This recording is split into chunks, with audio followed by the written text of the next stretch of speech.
Problem में दिया हुआ है a uniform wire of steel of length 2.5 metre, means steel wire की लेंथ दे रखी है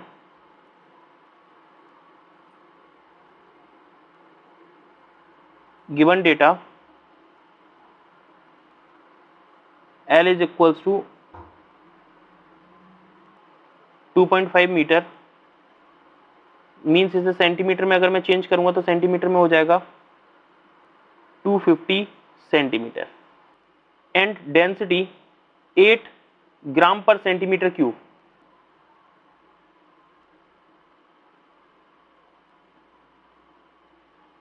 वेट 50 ग्राम, मतलब वेट कितना दिया हुआ है 50 gram. This is the mass m is equals to 50 gram when stretched by a force of 10 kgf। Force कितना दे रखा है 10 kgf।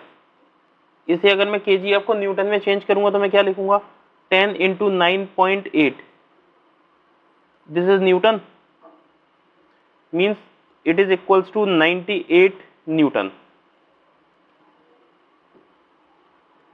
The length increases by 2 mm, means change in length कितनी दे रखी है 2 mm।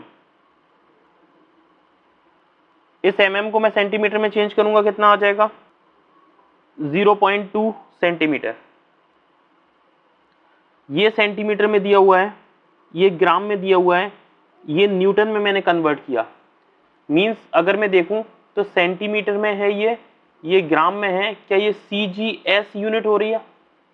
अगर ये CGS यूनिट है तो CGS यूनिट में फोर्स जो होता है वो होता है क्या डायन।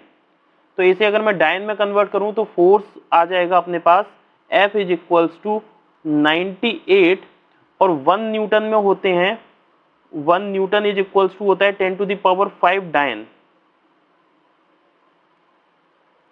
तो यहां पर कितना हो जाएगा 98 इंटू 10 टू द पावर 5 डायन, क्योंकि ये सारी जितनी भी यूनिट है वो CGS यूनिट में दे रखा है सेंटीमीटर ग्राम, इसीलिए मैंने इसे कन्वर्ट कर दिया किसमें डायन में। अब यहां से जो न्यूमेरिकल बोल रहा है वो न्यूमेरिकल को मैं बताता हूं। न्यूमेरिकल ने बोला है कि मेरे पास एक वायर है, ये वायर सस्पेंडेड है मतलब लटका हुआ है।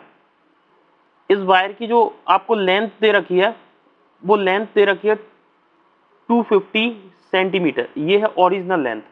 जैसे ही आपने इसके ऊपर एक वेट हैंग कराया तो वेट हैंग कराया तो इसकी जो लेंथ है वो इंक्रीज हो गई। इंक्रीज कितनी हो गई 250 के अलावा इसकी इंक्रीज होकर के कितनी हो गई 0.2 सेंटीमीटर और इंक्रीज हो गई। ओके, तो यहां पर मैं लगा सकता हूं हुक्स लॉ, क्योंकि ये लीनियर इंक्रीमेंट है, तो मैं यहां पे लगा रहा हूं हुक्स लॉ।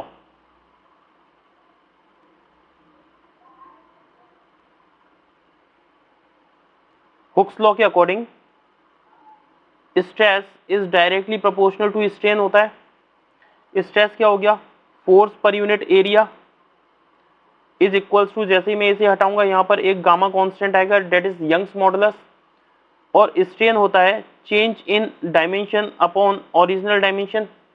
मुझे यहाँ पर यंग्स मॉडुलस को कैलकुलेट करना है, तो Young's modulus is equals to मैं क्या लिखूंगा गामा इज इक्वल्स टू, ये L इधर आ जाएगा और डेल्टा L नीचे आ जाएगा, means F into L upon A into delta L। Numerical में डेल्टा L मुझे दे रखा है, मुझे L दे रखा है, मुझे फोर्स दे रखा है, मुझे एरिया नहीं दे रखा, मतलब एरिया मुझे कैलकुलेट करना है, एरिया मुझे कैलकुलेट करना है। हम एक चीज जानते हैं कि मुझे वायर की डेंसिटी दे रखी है, यहाँ पे देखिए डेंसिटी दे रखी है, तो डेंसिटी इज इक्वल्स टू क्या होता है डेंसिटी इज इक्वल्स टू होता है मास अपॉन वॉल्यूम, और वॉल्यूम इज इक्वल्स टू कितना हो जाता है देखिए इसे मैं लिख रहा हूं मास अपॉन वॉल्यूम को मैं लिख रहा हूं एरिया इनटू लेंथ। यहां पर मुझे डेंसिटी गिवन है, मुझे मास गिवन है, मुझे लेंथ गिवन है, क्या मैं एरिया डिटरमाइन कर लूंगा? मैं इसी फॉर्मूले को लगा रहा हूं। देखिए density is equals to mass upon volume हो गया, इसे मैंने लिख दिया mass upon area into length लिख दिया। यहाँ से देखिए area is equals to determine होकर के आ जाएगा mass upon density into length. Mass मुझे कितना दिया हुआ है, मास मुझे दिया हुआ है 50 ग्राम, अपॉन डेंसिटी मुझे कितनी दी हुई है 8 ग्राम पर सेंटीमीटर क्यूब, लेंथ मुझे कितनी दे रखी है 250 सेंटीमीटर। ओके, यहाँ से इसे कैलकुलेट करूंगा, मेरे पास आएगा area is equals to 0.025 centimetre square, this is the area.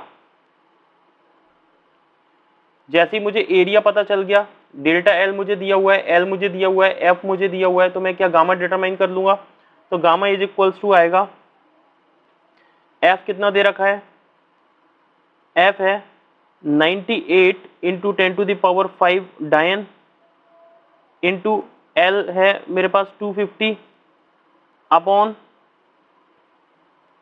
Area की वैल्यू पुट करूंगा, एरिया है 0.025 इंटू लेंथ डेल्टा एल मुझे दे रखा है न्यूमेरिकल में 0.2, यहां से कैलकुलेट होकर के आ जाएगा 4.9 इंटू 10⁻11 डायन पर सेंटीमीटर स्क्वायर,